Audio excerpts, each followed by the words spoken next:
नमस्कार जी। आपने पप्पू को मणिपुर में घूमते हुए देखा होगा। उसकी बहुत सारी वीडियो है, ट्विटर के ऊपर हैशटैग चल रहे मणिपुर मणिपुर मणिपुर। तो आज की वीडियो के 3 पार्ट हैं।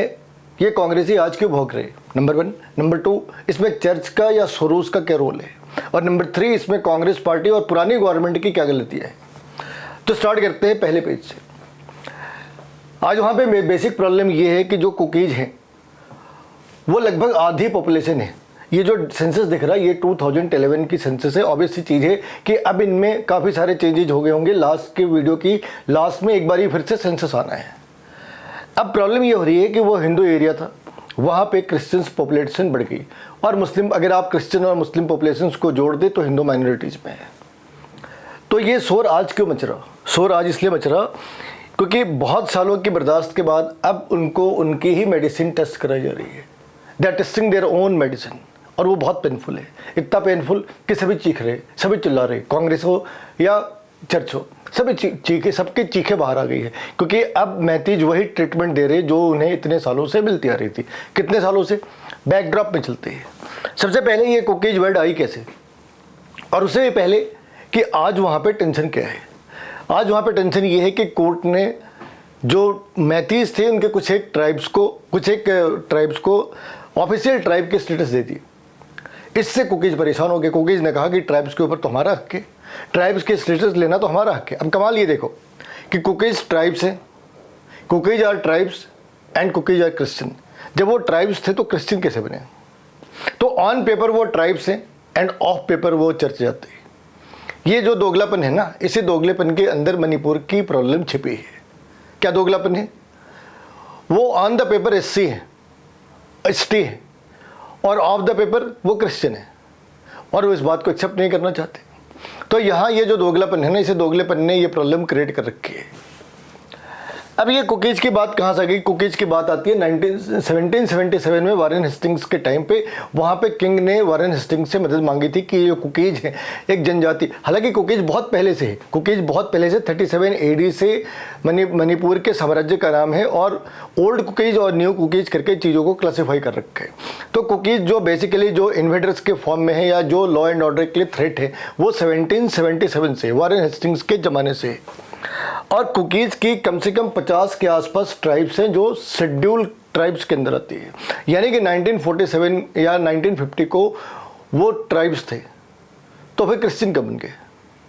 वीडियो में आखिर तक बने रहे। इसका सॉल्यूशन आखिर के पेज पे है कि जब वो 1950 में ट्राइब्स थे तो क्रिश्चियन बने तो कैसे बने, कब बने और किसने बनाया। और इस वाली केस में एक चीज़ और भी है।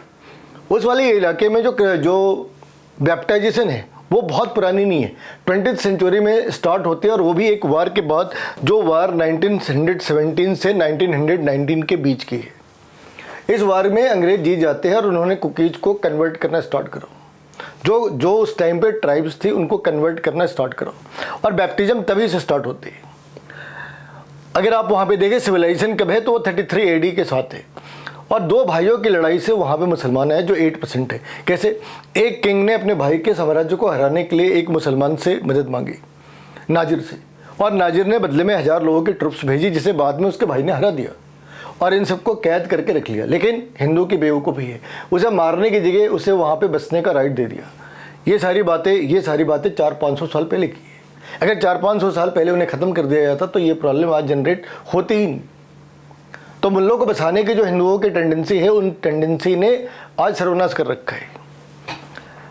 लेकिन हिंदू और मैतीज और कुकीज के बीच या मैतीज और मुसलमानों के बीच पहले झगड़े कब हुए? झगड़े तो बहुत सारे हुए, लेकिन 1993 में इतने बड़े झगड़े हो गए जो इंटरनेशनल लेवल के ऊपर जा चुका है।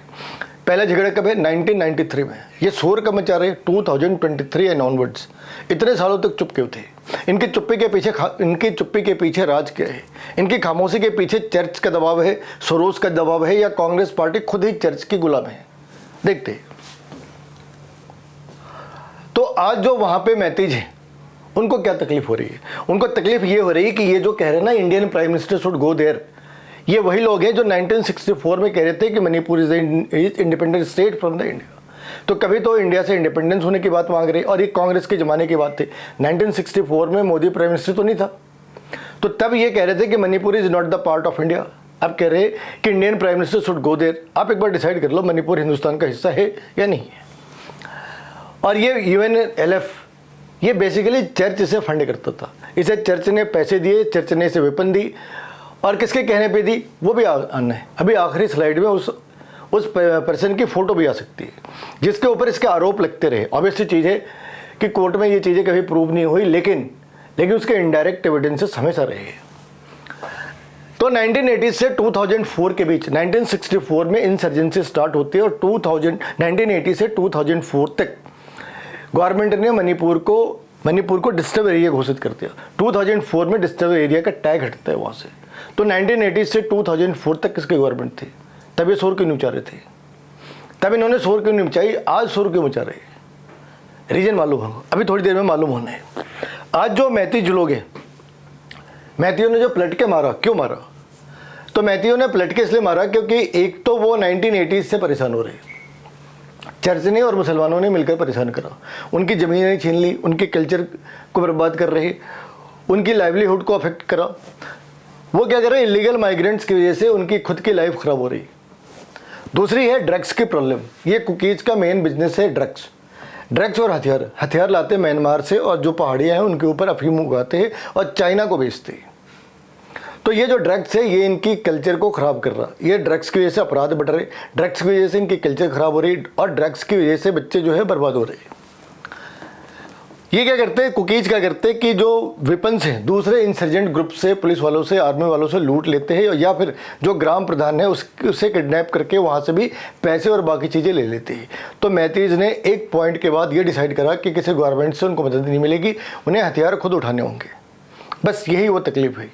तो जो कुकीज़ हैं they are testing their own medicine. Kukis are testing their own medicine after 60-70 year of a long gap. So cookies are testing their own medicine that has made them restless। और ये जो लोग हैं ना, जो आज चिल्ला रहे हैं, जो आज परेशान हो रहे हैं, ये वही लोग थे जो इतने सालों तक खामोश थे, अब आप ये देख सकते कि मणिपुर में 2011 के अंदर जो पॉपुलेशन है उसमें हिंदू और क्रिश्चियन बराबर हो गए। ये 2011 की सेंसस है, यानी कि आज की डेट में ज़्यादा ही होंगे। लेकिन 1950 में 50 से ज़्यादा ट्राइब्स तो शेड्यूल्ड ट्राइब्स थे। तो जब वो 1950 में ट्राइब्स थे तो अभी क्रिश्चियन कैसे बन गए, और किसने बनाया उनको क्रिश्चियन? तो ये जो मैडम है ना जिनकी फ़ोटो दिख रही, इनको क्रेडिट जाती है इन सारी चीज़ों को। इंडिया के अगेंस्ट वार स्टार्ट करने की क्रेडिट जाती है, जो इंसर्जेंट ग्रुप है उनको फंड प्रोवाइड करने की क्रेडिट जाती है, उनको आर्म्स प्रोवाइड करने की क्रेडिट जाती है, उनको कवर फायर देने की क्रेडिट जाती है। अगर कभी कोई पकड़ा गया तो ये आवाज़ उठाया करते थे, या इसके ग्रुप के लोग, या फिर वकील आ जाया करते थे। अचानक से रातों रात वकील आ जाया करते थे उन केसेस को लड़ने के लिए। आज तक किसी को नहीं पता चला कि वो लाखों रुपए लेने वाले वकील एक मामूली से आतंकवादी के लिए या मामूली से टेररिस्ट के लिए दिल्ली से भागते हुए नॉर्थ ईस्ट कैसे पहुंचते थे? कौन टिकट देता था? ये टिकट देने वाले लोग आज तक नहीं मिले, और आज तक किसी कोर्ट में ये एस्टेब्लिश नहीं हो सकता कि टिकट किसी एक पर्सन के कहने से दिया जा रहा था। अगर आप देखेंगे कि कन्वर्जन स्टार्ट कब हुई थी, ये जो मैडम है ना, इस मैडम ने उसको पिक पे पहुंचाया, इसने उसको उसकी मैक्सिमम स्पीड में, मैक्सिमम मोमेंटम में लेकर गई। लेकिन स्टार्ट कब होती है? स्टार्ट होती है 1876 में। क्लार्क आता है, उसे 4 साल लगते हैं, उसने अपने ही नौकर को कन्वर्ट करा। 4 साल की मेहनत के बाद अपने नौकर को कन्वर्ट करा। पहला नागा था जो कन्वर्ट हुआ था।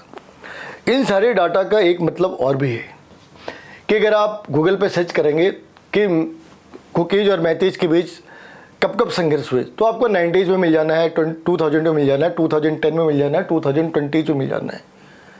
ये अब क्यों शोर मचा रहे? आपने 90 के लिए किसी को सुना? 2000 में सुना? 2010 में सुना? तब तो यूपीए की गवर्नमेंट थी। तो ये तब खामोश क्यों थे, आज क्यों बोल रही? क्योंकि मोदी के आने के बाद बहुत सारे चर्च को प्रॉब्लम हो गई, उनकी फंडिंग बंद कर दी गई। और चर्च के लिए, चर्च का मेन काम है कन्वर्जन। चर्च से जुड़े किसी भी चीज़ के लिए, चाहे वो म्यूजिक क्लब हो, हेल्थ क्लब हो, लाइब्रेरी हो, ऑर्फनेज हो, ओल्ड एज होम हो, चर्च सारी चीज़ें खोलता है। चर्च दुनिया भर में हज़ारों काम करते हैं, और उन हज़ारों काम का एक ही पर्पस होते हैं, कन्वर्ट करना। और वहाँ भी जो क्रिश्चियन है वो सिर्फ एक ही कम्युनिटी के, प्रोटेस्टेंट। हालांकि अगर आप वहाँ पे जाके देखेंगे तो 50 तरह के चर्चेज हैं, 50 तरह के चर्चेज हैं। यानी कि एक प्रोटेस्टेंट की बहुत ज़्यादा है, बाकियों की थोड़ी थोड़ी है। लेकिन ऐसा नहीं है कि वहाँ पे नहीं है। आपको लगा होगा कि हिंदुओं में 4 जातियाँ होती है, आपको पता है क्रिश्चियन के 50 से ज़्यादा चर्चेज है मणिपुर के अंदर में, 50 टाइप से ज़्यादा टाइप्स है ना। जैसे मुसलमानों में 72 फिरके होती, क्रिश्चियन के 50 से ज़्यादा टाइप्स है वहाँ पे। तो ये जो आज भौंक रही, इस आज के भौंकने के पीछे कौन से लोग जिम्मेदार है? चर्च। आंसर है यस, क्योंकि चर्च की जो मेन पर्पस थी कन्वर्जन वो बंद हो रखी है। दूसरा सोरोस गैंग जो पैसे पंप करने के लिए ऑन द मीडिया बातें कर रहा। और तीसरी बात है डीएनए, कांग्रेस की खुद की डीएनए। टेरेसा तो बाहर से आई थी ना, इंडियन तो थी नहीं। तो टेरेसा को फ्री हैंड किसने दिया? क्या उस समय के प्रधानमंत्री को ये नहीं मालूम कि नॉर्थ ईस्ट सिर्फ 30 सालों के अंदर कन्वर्ट हुआ? क्या उस समय के प्रधानमंत्री ने इस बात को फाइंड आउट करने की कोशिश करी कि ये कौन से लोग हैं जो नॉर्थ ईस्ट को कन्वर्ट कर रहे हैं? नहीं करी ना। क्यों? क्योंकि एंटी हिंदू इनका डीएनए है। तो ये तीनों चीज़ें हैं जिसके कारण आज कांग्रेस भौंक रही है।